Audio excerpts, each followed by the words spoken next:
திருப்பதி கோயில் லட்டு பிரசாத விவகாரம் தொடர்பாக ஆந்திர முதலமைச்சர் சந்திரபாபுவிடம் அறிக்கை கோரினார் மத்திய அமைச்சர் ஜே.பி. நட்டா. தவறு செய்தவர்கள் மீது உணவு பாதுகாப்பு சட்டப்படி நடவடிக்கை எடுக்கப்படும் என உறுதி.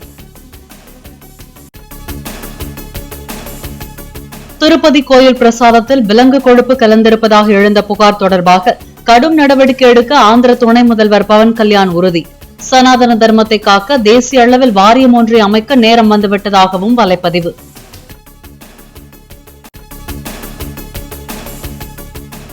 திருப்பதி லட்டு தயாரிப்பதற்கான நெய் 2 பிரபல லேபுகளில் சோதிக்கப்பட்டது.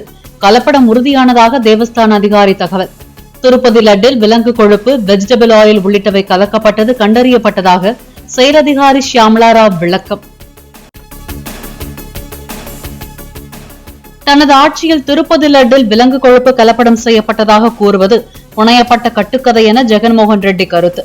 கடவுளின் பெயரால் அரசியல் செய்வதாக சந்திரபாபு நாயுடு மீது குற்றச்சாட்டு.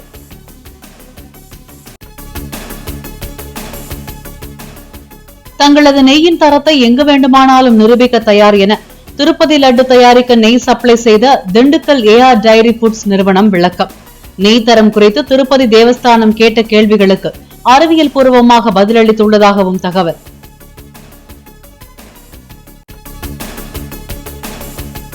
பழனி பஞ்சாமிர்தம் தயாரிக்க பயன்படுத்தப்படும் நெய் ஆவின் நிறுவனத்திடமிருந்து மட்டுமே கொள்முதல் செய்யப்படுவதாக தமிழக அரசு தகவல். திருப்பதி லட்டுக்காக நெய் விநியோகம் செய்த ஏஆர் டைரி நிறுவனம் பழனி பஞ்சாமிர்தத்திற்கும் சப்ளை செய்வதாக பரவும் தகவலில் உண்மை இல்லை என்றும் விளக்கம்.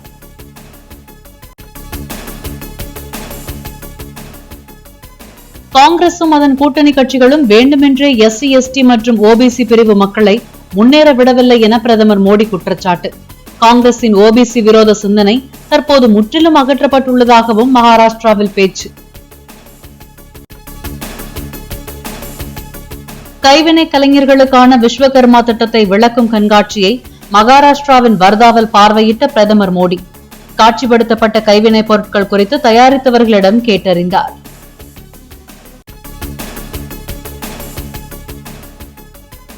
மகாராஷ்டிராவில் நடைபெற்ற விஸ்வகர்மா திட்டத்தின் கண்காட்சியில் கடவுள் ஜெகநாதரின் சிலையை வாங்கினார் பிரதமர் மோடி. சிலைக்கான பணத்தை டிஜிட்டல் பரிவர்த்தனையான UPI மூலம் செலுத்தினார்.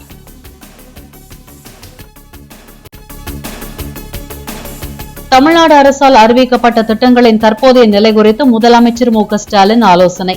சென்னையில் உள்ள நதிகள் சீரமைப்பு தொடர்பாகவும் அமைச்சர்களுடன் ஆலோசனை மேற்கொண்டதாக தகவல். மாற்றுத்திறனாளி மாணவ மாணவியருக்கு வழங்கப்படும் உதவித் தொகையை 2 மடங்காக உயர்த்தி முதலமைச்சர் மு.க. ஸ்டாலின் அறிவிப்பு. முதலமைச்சரின் ஆராய்ச்சி உதவித் தொகை திட்டத்தின் கீழ் 50 மாற்றுத்திறனாளிகளுக்கு தலா 1 லட்சம் ரூபாய் வழங்கவும் உத்தரவு.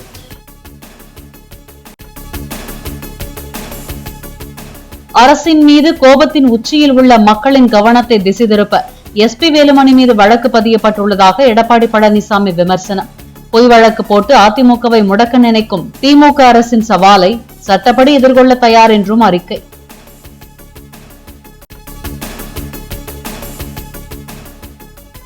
தமிழக வெற்றி கழகத்தின் முதல் மாநில மாநாடு அக்டோபர் 27 விக்கிரவாண்டி அருகே நடைபெறும் என விஜய் அறிவிப்பு.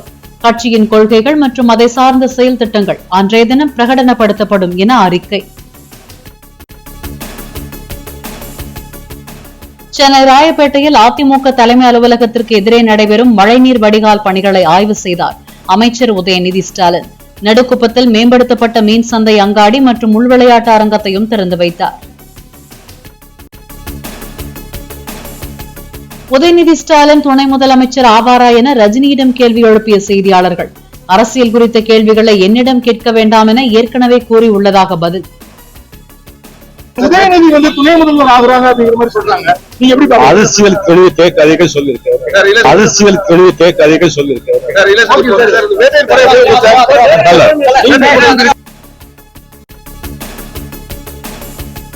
துணை முதல்வர் பதவி குறித்து ரஜினியிடம் கேள்வி எழுப்பி யூடியூபில் அதற்கு சிலர் கொடுத்த தலைப்பை பார்த்து அதிர்ச்சி அடைந்து விட்டதாக உதயநிதி ஸ்டாலின் கருத்து.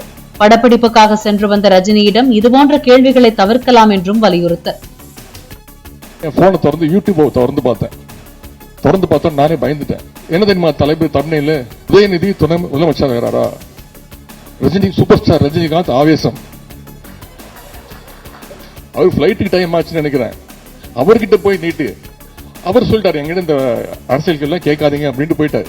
ஆனா அவங்க வச்சிருக்கிற தலைப்பு என்ன, படிச்சா என்னன்னு தோணும், உதயநிதி துணை முதலமைச்சரா, சூப்பர் ஸ்டார் ரஜினிகாந்த் ஆவேசம்.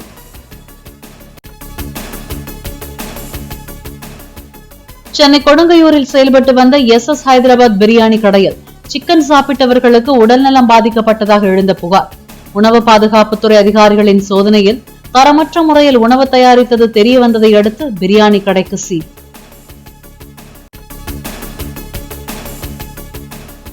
ஆம்ஸ்ட்ராங் கொலை வழக்கில் செல்வ பெருந்தகையை தொடர்புபடுத்தி ராகுல் காந்திக்கு கடிதம் அனுப்பிய விவகாரம். BSP மாநில பொதுச் செயலாளர் ஜெய்சங்கரிடம் 100 கோடி ரூபாய் நஷ்டஈடு கேட்டு செல்வ பெருந்தகை தரப்பில் வக்கீல் நோட்டீஸ். ஒரு மாநிலத்தில் பாதுகாப்பற்றதாக அறிவிக்கப்படும் கூலி போன்ற போதைப் பொருட்கள் வேறொரு மாநிலத்தில் எப்படி பாதுகாப்பானதாகும் என உயர்நீதிமன்ற மதுரை அமர்வு கேள்வி. போதைப் பொருட்களிடமிருந்து குழந்தைகளை பாதுகாப்பது நமது கடமை என நீதிபதி கருத்து. சென்னையில் நடைபெறும் இந்திய அணிக்கு எதிரான முதல் டெஸ்ட் போட்டியின் முதல் இன்னிங்ஸில் 149 ரன்களில் வங்கதேச அணி ஆல் அவுட். இரண்டாம் நாள் ஆட்ட நேர முடிவில் இந்திய அணி இரண்டாவது இன்னிங்ஸில் 3 விக்கெட்டுகளை இழந்து 81 ரன்கள் எடுத்துள்ளது.